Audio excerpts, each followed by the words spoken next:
1600-ലധികം സർവകലാശാലകളും 1,00,000+ കോഴ്സുകളും UG, PG, diploma, MS വരെ ലോകമെമ്പാടുമുള്ള സാധ്യതകൾ. കൗൺസിലിംഗ് മുതൽ വിസ വരെ, ഫോറക്സ്, ലോൺ, ട്രാവൽ, അക്കോമഡേഷൻ എല്ലാം ഒറ്റ ടച്ച്. വിദേശ പഠനം ആഗ്രഹിക്കുന്നവർ ഉടൻ വിളിക്കൂ 9001 800 800120. എനിക്ക് പക്ഷെ ആ വരികളിൽ ഇച്ചിരി ഒരു ഇതുണ്ട്, പ്രതിഷേധമുണ്ട്.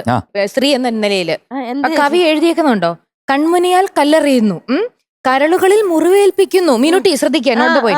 പെൺമണികൾ വല വീശുന്നു, ആൺമീനുകൾ അതിൽ വീഴുന്നു. സത്യമല്ലേ? ഈ വീഴാൻ വേണ്ടി എന്തിനു നിൽക്കുന്നു? നിങ്ങളെന്തിനാ നോക്കുന്നേ? മാവ ആണുങ്ങളൊന്നും അറിയാതെ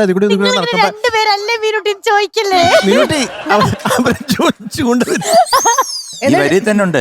കൺമുനയാൽ കല്ലെറിയുന്നു. പാവം മധു അവിടെ കൂടെ പോകുമ്പോ എന്തിനാ എറിഞ്ഞ് കല്ലെറിയുന്നു?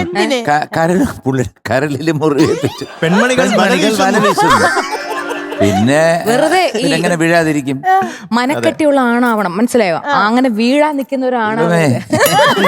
കൈ കാണുമ്പോ പേടിയാവുന്നു. ഈ കൈ കൊണ്ട് ഒരാൾക്ക് ഇടി കൊടുത്തയാടെ 2 പല്ലുകളായി പോയി.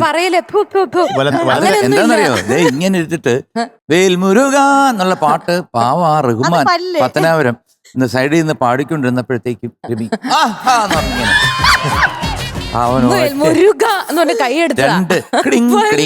രണ്ട് പല്ല് കയ്യില് ഇല്ല, കയ്യിലായില്ല.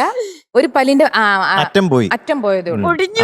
പുള്ളി പറയാ എന്നാ പോയിരുന്നെങ്കിൽ ഒരു പല്ല് ഫുള്ളായിട്ട് പോയിരുന്ന പുള്ളിക്ക് പ്രശ്നമില്ല. ഞാൻ എപ്പോഴും ആലോചിക്കാറുണ്ട് റഹ്മാനെ കാണുമ്പോ ആ പല്ല് എങ്ങനെ പോയി റഹ്മാൻ, അങ്ങനെ പോയി. ഇതാണ് ചരിത്രം. ഓ അത് ശരി. അതുകൊണ്ട് നമ്മള് സൂക്ഷിച്ചിരിക്കാം അത്. അതെ, വലതുവശത്തെ കൈനത്തിന് പവർ കൂടുതലായിരിക്കും.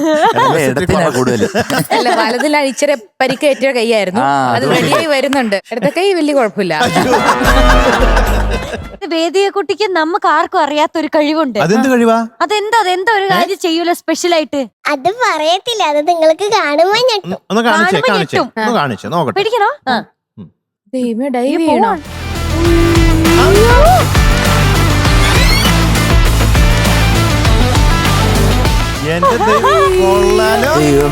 ഒന്നുകൂടെ കാണിക്കാ.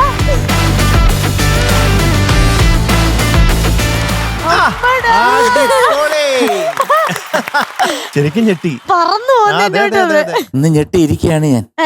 എന്റെ ഇടത്തെ സൈഡിലൊന്ന്, മുമ്പിലൊന്ന്. ഇതൊക്കെയാണ് ശരിക്കും വേണ്ടത്. ഇങ്ങനത്തെ എന്താ പറയാ, എന്താ പറയാ, അക്രോബാറ്റിക്സ്. എനിക്ക് ഭയങ്കര ആഗ്രഹം ഉണ്ടായിരുന്നു. ഇനിയിപ്പോ ഈ വയസ്സാകാലത്ത് നടുവുളുക്കി കിടന്നു. ഇതൊക്കെ എന്റെ ഒരു ആഗ്രഹത്തിൽ പെടുന്ന ഒരു കാര്യമാണ്. പിന്നെ ഇങ്ങനെ ഇരിക്കൂലേ, ഇങ്ങനെ ഈ 2 കാലം ഇങ്ങനെ സ്പ്രെഡ് ചെയ്ത്. അതൊക്കെ എനിക്ക് വീണിട്ട് ഒരു ആഗ്രഹം. ഈ പാട്ടൊക്കെ പാടി കഴിഞ്ഞിട്ടേ ലാസ്റ്റ് വന്നിട്ട് അങ്ങനെ ഇങ്ങനെ ഇരിക്കണം. പിന്നെ കാല് ചേർക്കാൻ പറ്റിയില്ലെങ്കിലുള്ള കാര്യം പെർഫോമൻസ് ഒക്കെ സമാധി.